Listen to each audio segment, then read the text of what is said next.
texto base de hoje é Salmo 119, 50.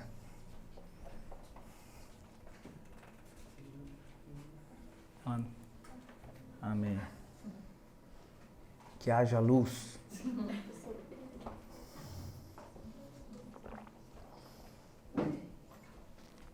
Amém? Todos acharam? Amém. Este é o meu consolo no meu sofrimento. A tua promessa dá-me vida. Vamos fazer essa leitura que é curta todos juntos? Vamos acompanhar como está ali na tela? Vai, 1, 2, 3 e... Este é o meu consolo no meu sofrimento. A tua promessa dá-me vida. Amém? Glória a Deus. Vamos orar comigo mais uma vez? Senhor, eu quero te pedir que o Senhor esteja falando agora aos nossos corações através da minha vida. Que eu seja a boca do Senhor para ministrar os corações famintos nessa noite pelo Senhor.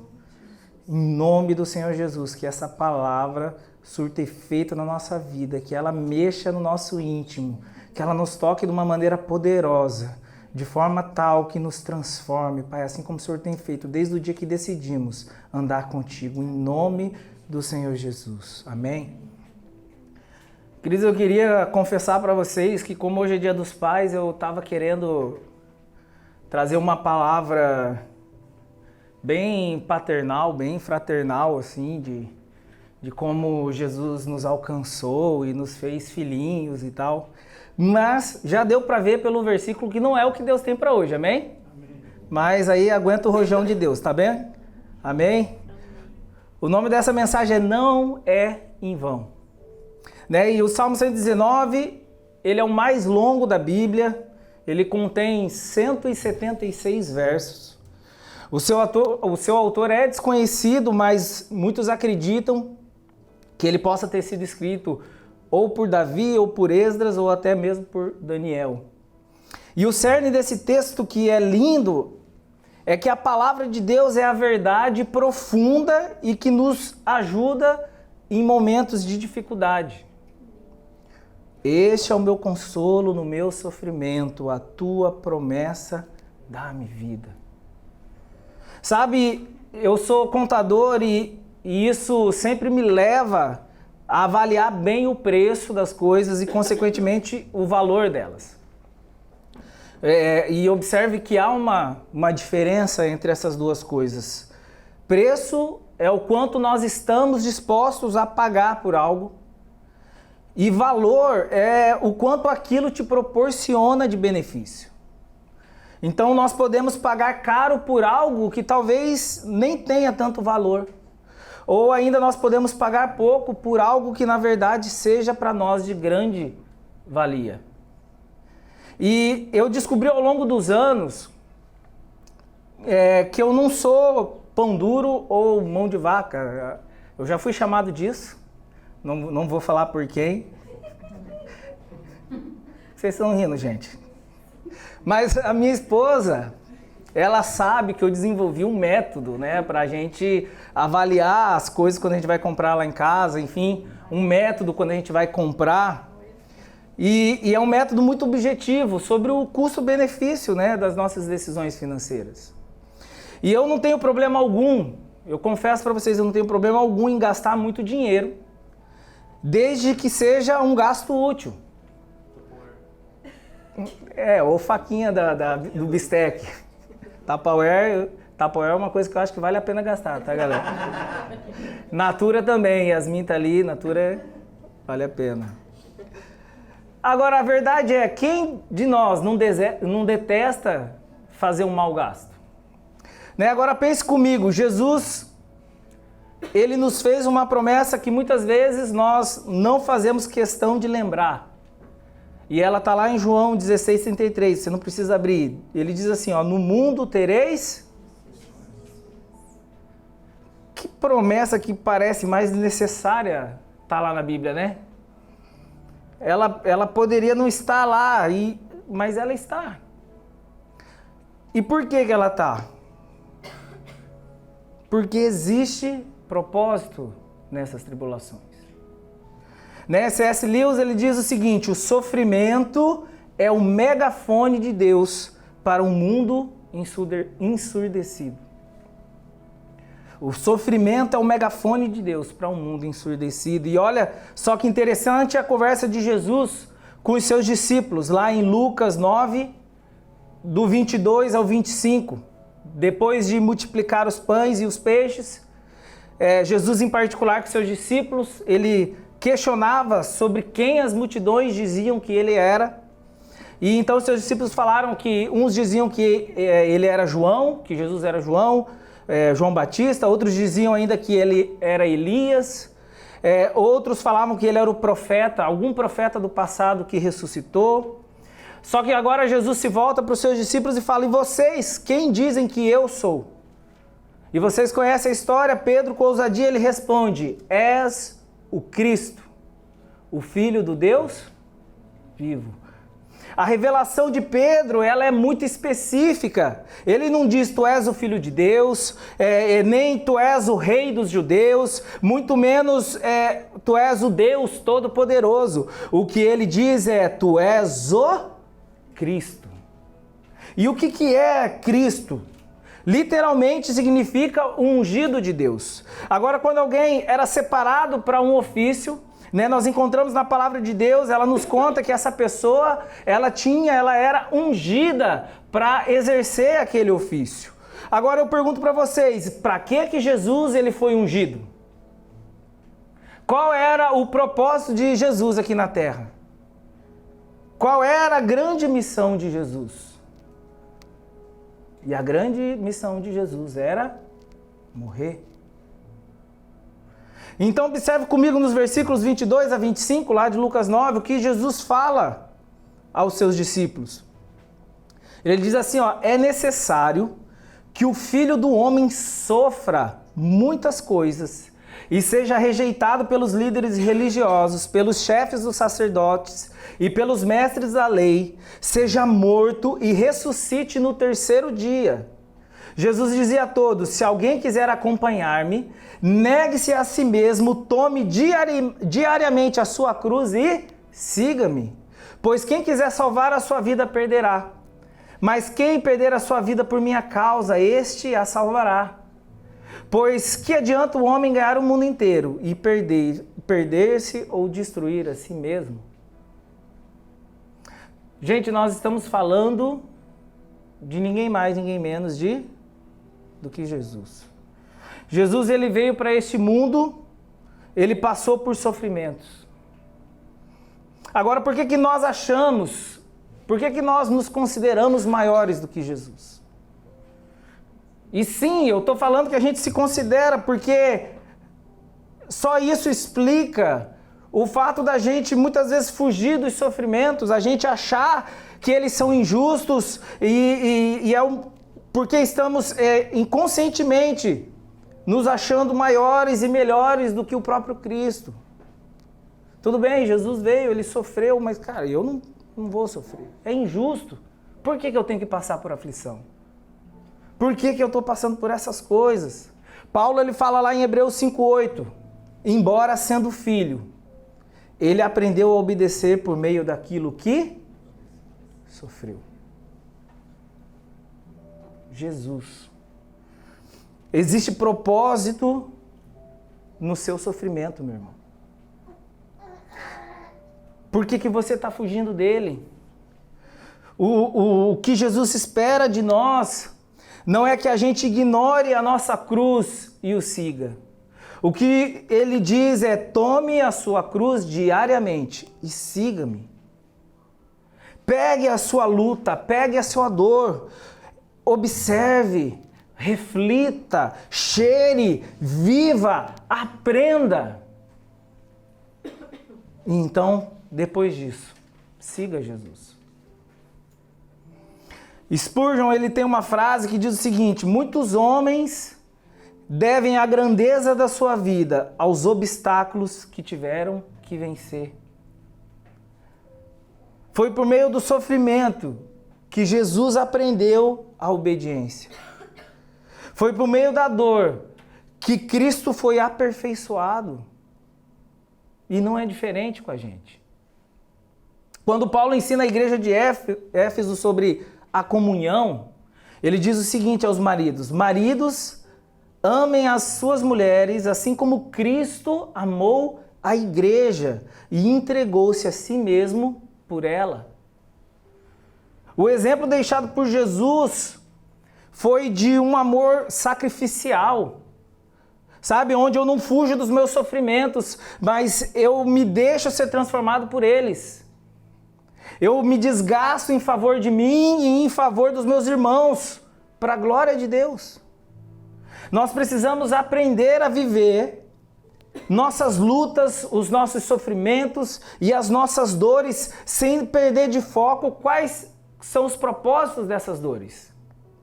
Entendendo assim, como disse lá no início, que o preço até pode ser alto, mas o valor é incalculável. Qual é o tamanho da fé que pode ser produzida após se vencer um câncer? Ou qual é o tamanho da esperança que pode ser gerada em nós depois do luto? Ou quem pode temer partir desse mundo depois que começa a conhecer as belezas celestiais, as riquezas da eternidade? Tome a sua cruz e siga-me.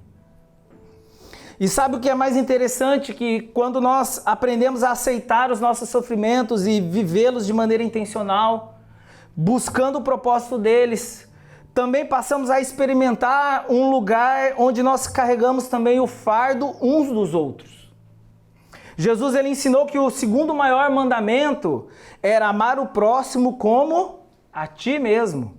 Primeiro nós nos amamos para depois nós conseguirmos amar o próximo, né? E isso também vale para as nossas lutas. Apenas depois de aceitar os nossos processos em Deus, através do sofrimento e aprender a vivê-los plenamente, é que também nós estaremos preparados para ajudar o nosso irmão a suportar as dores dele. Paulo, escrevendo ao seu discípulo Timóteo, ele diz o seguinte, lá em 2 Timóteo 2,3. Olha só que precioso esse texto. Ele diz assim para Timóteo: suporte comigo os meus sofrimentos, como bom soldado de Cristo Jesus. Suporte comigo.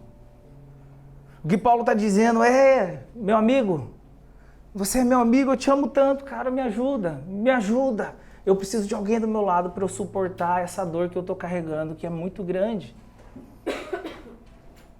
O preço é alto, mas o valor é incalculável. Pensa naquela sua luta agora. Pensa naquilo que talvez tenha tirado o seu sono, que talvez tenha tirado a sua paz. E eu quero que você lembre que para isso que você tem passado, existe um propósito.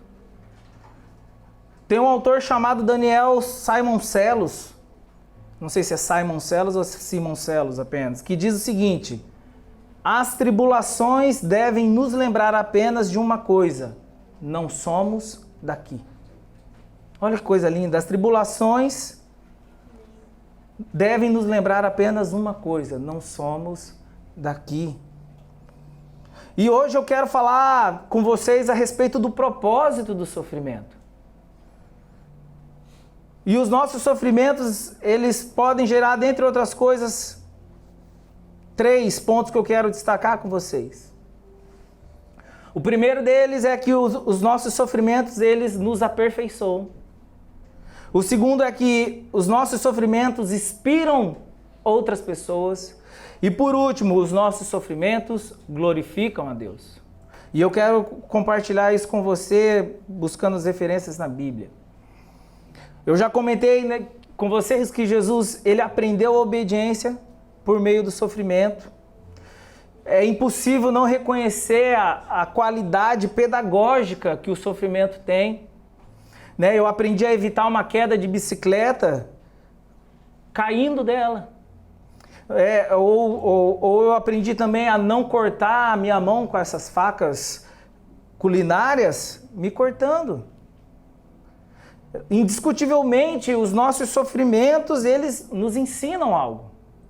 Então, se você tem pedido a Deus sabedoria, eu quero te dizer que é uma coisa muito boa que você tem pedido. Mas tenha em mente que muita sabedoria, ela é adquirida por meio do quê? Do sofrimento. das dores, das lutas, dos desafios. A própria correção, que inevitavelmente vai gerar dor e uma medida de sofrimento, ela é aplicada por Deus para nos trazer crescimento. Vamos ler juntos lá o texto de Hebreus 12, a partir do versículo 5. Se você pode abrir aí ou acompanhar comigo aqui na tela. Hebreus 12, a partir do verso 5. Vocês se esqueceram da palavra de ânimo que ele lhes dirige como a filhos? Meu filho, não despreze a disciplina do Senhor, nem se magoe com a sua repreensão, pois o Senhor disciplina quem ama e castiga todo aquele a quem aceita como filho. Olha só o que ele diz agora: suportem as dificuldades, recebendo-as como disciplina. Deus os trata como filhos, pois qual o filho que não é disciplinado por seu pai? Se vocês não são disciplinados e a disciplina é para todos os filhos, então vocês não são filhos legítimos, mas sim ilegítimos. Além disso, tínhamos pais humanos que nos disciplinavam e nós os respeitávamos. Quanto mais devemos submetermos ao Pai dos Espíritos para assim vivermos.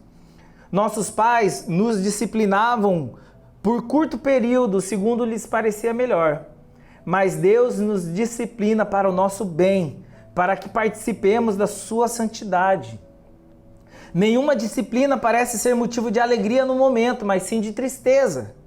Mais tarde, porém, produz fruto de justiça e paz para aqueles que por ela foram exercitados. Portanto, fortaleçam as mãos enfraquecidas e os joelhos vacilantes. Façam caminhos retos para os seus pés, para que o manco não se desvie, mas antes seja curado. Paulo ele fala sobre a riqueza da correção, sobre como isso é consequência do amor de Deus por nós, né, que deseja o nosso bem. E ele diz: suportem as dificuldades. Ele ainda fala sobre como a princípio pode parecer triste, né? Podem parecer tristes os nossos sofrimentos, mas que mais tarde eles vão produzir frutos de justiça e paz para aqueles que foram nele exercitados. Paulo ainda está falando justamente sobre esse caráter pedagógico da correção, das dores, dos sofrimentos. Sobre como o resultado final deles será alguém mais maduro, alguém mais curado. Olha só que interessante como ele termina esse trecho do texto dizendo assim, ó: façam caminhos retos para os seus pés, para que o manco não se desvie, mas antes seja curado. Olha só que lindo, ele diz: ei, se você é manco, se você tem algum problema, se algo ainda errado está dentro de você e precisa ser alinhado com a minha palavra, existe um caminho reto que vai te endireitar. Ele vai ser difícil, ele vai gerar dor, ele vai gerar sofrimento, mas se você não se desviar dele, depois de percorrê-lo, você será curado. Tiago, ele também fala sobre isso. Tiago diz assim: meus irmãos, lá em Tiago 1, 2-4, considerem motivo de grande alegria o fato de passarem por diversas provações, pois vocês sabem que a prova da sua fé produz perseverança, e a perseverança deve ter ação completa, a fim de que vocês sejam maduros e íntegros, sem lhes faltar coisa alguma. O salmista, no Salmo 119, 71, ele ainda diz o seguinte: foi bom para mim ter sido castigado, para que aprendesse os teus decretos. Antes de qualquer outra coisa, meu irmão, os nossos sofrimentos, eles produzem em nós o aperfeiçoamento. Seria muito bom se a gente conseguisse aprender através dos erros e dos sofrimentos dos outros. Mas normalmente não é assim. Sabe, como uma criança... Como é que uma criança ela entende melhor que ela não pode colocar o dedo na tomada? Hoje em dia essas tomadas elas têm proteção, né? Ela tem uma camada um pouco mais longa de de plástico, então é muito difícil com uma criança. Mas para a nossa geração, que o ferro estava quase exposto, qual era o jeito mais fácil da gente aprender a não pôr... Não, fora o tapinha. Tô falando, você deixou a criança solta, o que vai acontecer? Colocou o dedo na tomada, tomou choque, a gente já aprende. Opa! Gente, até hamster é ensinado assim em laboratório. Nós aprendemos por meio das dores, nós aprendemos por meio do sofrimento. Se deixe ser aperfeiçoado pelo sofrimento, pelas suas lutas. Eu não tô dizendo que você deve desejá-lo como uma pessoa masoquista, né, que vai passar buscando o sofrimento. Eu estou dizendo que quando ele vier, e infelizmente ele virá, que você tenha em mente que o primeiro propósito do seu sofrimento é o aperfeiçoamento. Tome sua cruz e o siga. E mais uma vez eu quero dizer, o preço é alto, mas o valor é incalculável. As nossas lutas e os nossos sofrimentos, eles também inspiram outras pessoas. Quem de nós nunca foi inspirado por um belo testemunho? Jesus, ele não deixou que o endemoniado gadareno se tornasse um dos seus seguidores, um dos seus discípulos. Porque Jesus, ele tinha um plano melhor. Ele disse, volte para a sua família e anuncie o que eu te fiz, anuncie o que aconteceu com você. Aquele homem, ele andava seminu, ele se cortava, ele vivia vagando entre os túmulos, ele vivia gritando. A vida dele era um horror, a vida dele era literalmente um inferno. Ele era uma ameaça para os moradores daquela cidade, daquela região. E diz a palavra de Deus ainda que ninguém conseguiu prender, tamanha era a força daquele homem. Ele estava cheio de demônios. Então ele encontrou o Salvador que o curou, e agora ele pode testemunhar do seu sofrimento e de quem o libertou. Diz a palavra de Deus que ele pregou num conjunto de 10 cidades que são vizinhas, né, a Decápolis, e que muitos creram em Jesus através da vida daquele homem. Através da vida daquele homem que antes era uma ameaça para a cidade, agora ele se torna um anunciador de libertação. João 11 nos conta a história de como Jesus ressuscitou Lázaro. Lázaro era amigo de Jesus, e eu quero ler com você lá em João 11, a partir do versículo 17.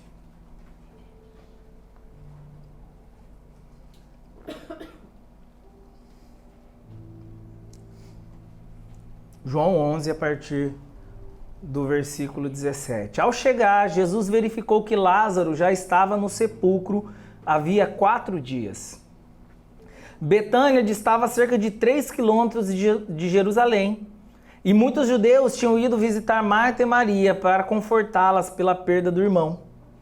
Quando Marta ouviu que Jesus estava chegando, foi encontrá-lo, mas Maria ficou em casa.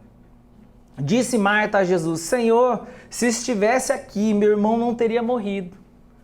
Mas sei que mesmo agora Deus te dará tudo o que pedires.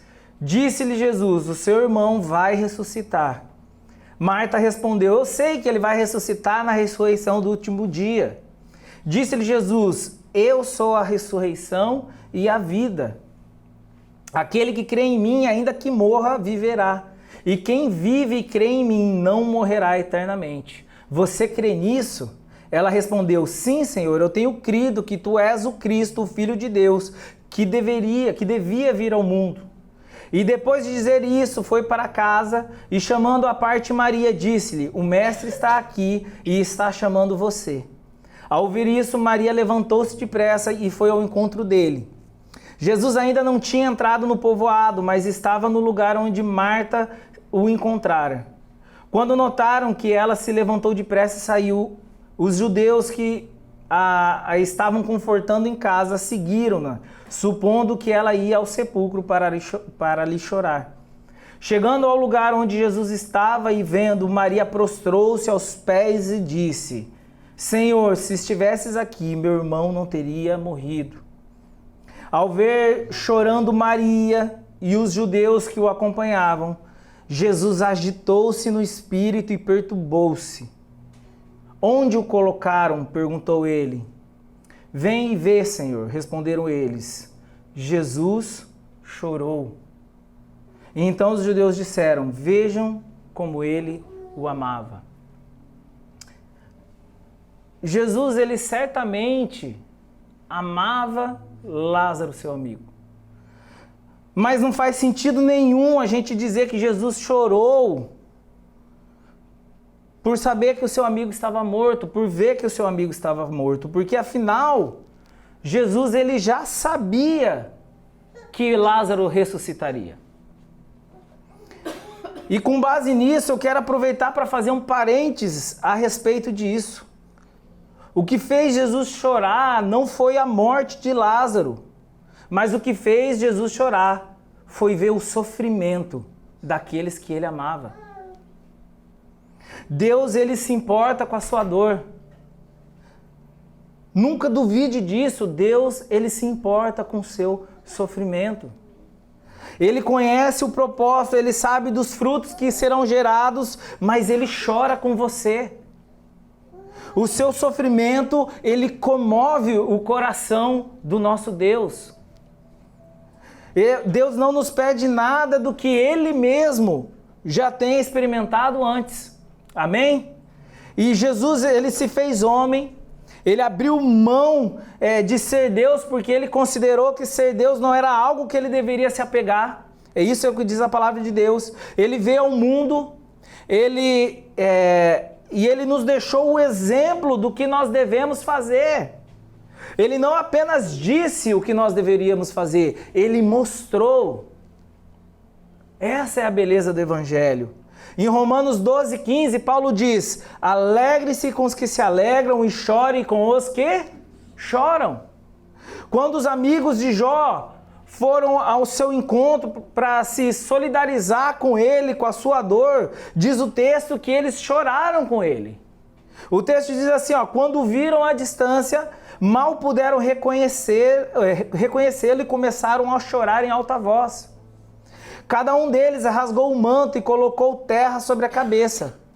Depois se assentaram no chão com ele durante 7 dias e 7 noites. Ninguém lhe disse uma palavra, pois viam como era grande o seu sofrimento.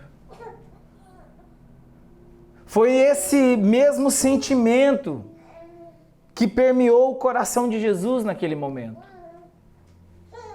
Ele olhou do lado e ele viu o sofrimento de Marta, ele viu o sofrimento e a dor de Maria, ele viu o luto que estava naquela casa entre os amigos, e diz a palavra de Deus que isso perturbou o coração de Jesus. Perturbou o coração de Jesus a ponto dele chorar pelo sofrimento, por ver o sofrimento daqueles que ele amava. Meu querido, você não está sozinho em sua dor. Jesus, ele sofre com você. Mas como disse antes, existe mais um propósito no sofrimento, que é inspirar os outros, fortalecer outras pessoas. Além de gerar crescimento em nós mesmos, a maneira como nós lidamos com os nossos sofrimentos, ela também inspira as pessoas que nos cercam. Na sequência, nós conseguimos observar esse propósito já na oração de Jesus. E eu quero que você continue acompanhando comigo lá a partir do versículo 41, de João 11. Que diz assim, então tiraram a pedra, ainda sobre o episódio com Lázaro. Então tiraram a pedra. Jesus olhou para cima e disse, Pai, eu te agradeço porque me ouviste. Eu sabia que sempre me ouves, mas disse isso por causa do povo que está aqui, para que creia que tu me enviaste.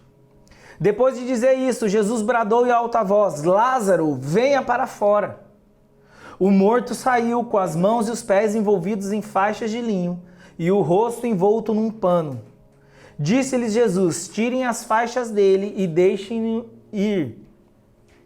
E o texto continua dizendo: muitos judeus que tinham vindo visitar Maria, vendo o que Jesus fizera, creram nele. Meu irmão, entenda uma coisa, o que aconteceu naquele dia foi muito lindo. O que aconteceu naquele dia foi muito precioso. O testemunho do que aconteceu na vida de Lázaro impactou e abençoou a vida de muitas pessoas que estavam ali.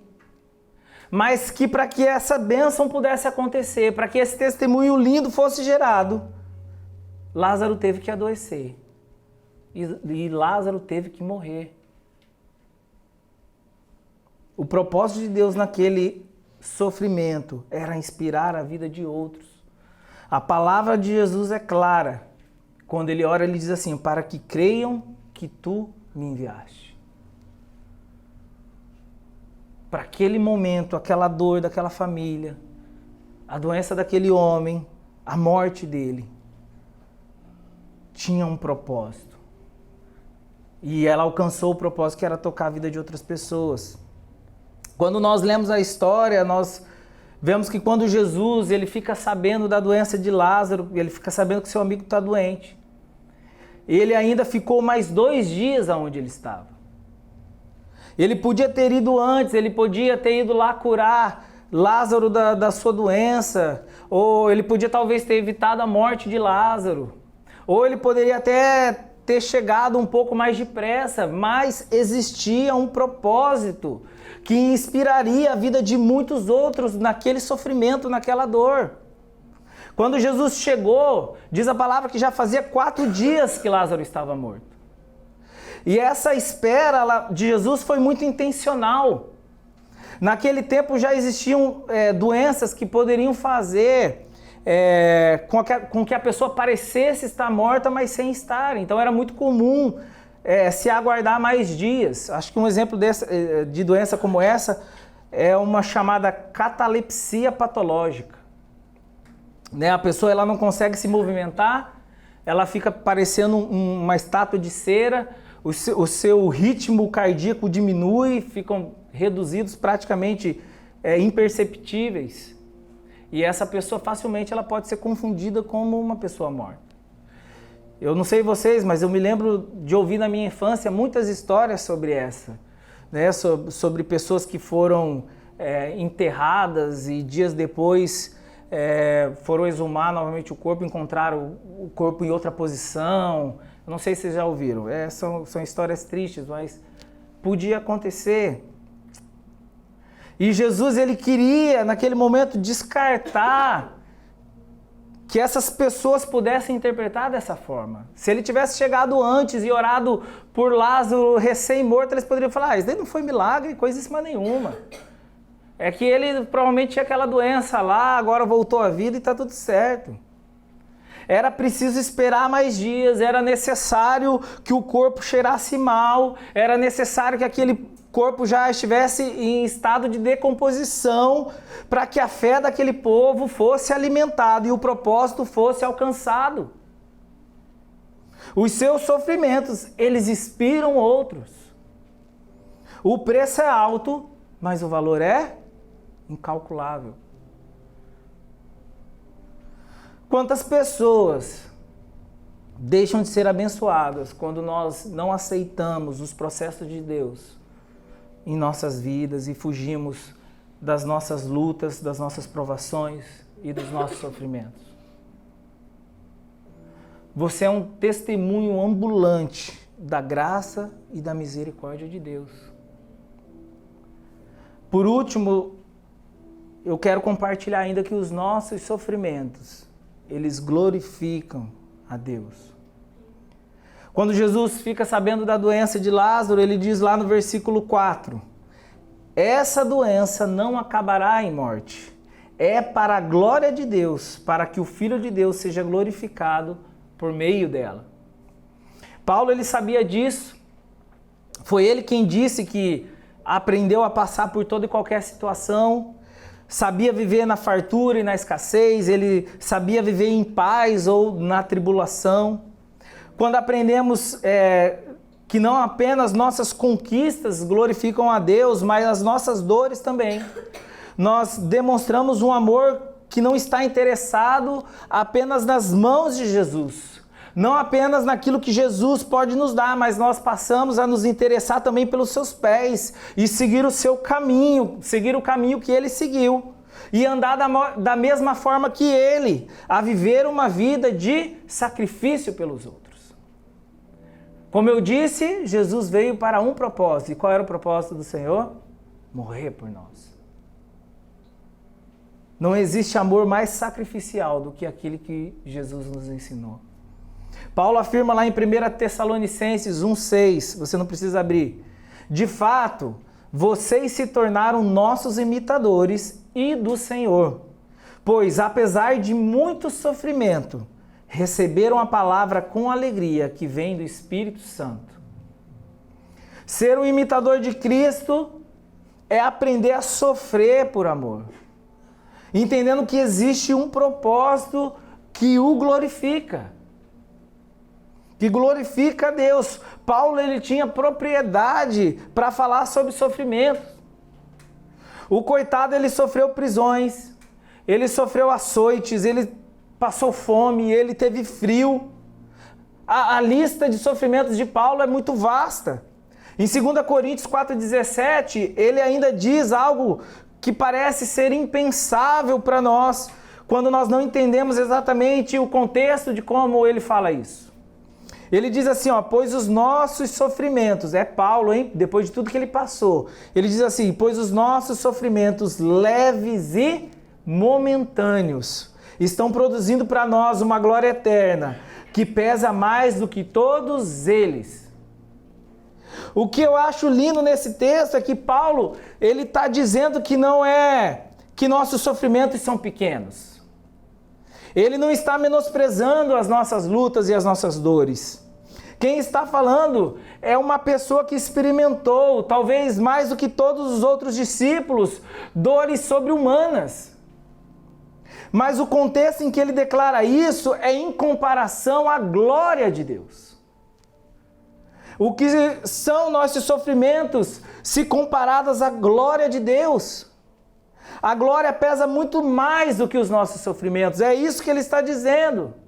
O que são as nossas dores nessa terra se comparadas com a eternidade? Por isso que ele diz, nossos leves e momentâneos.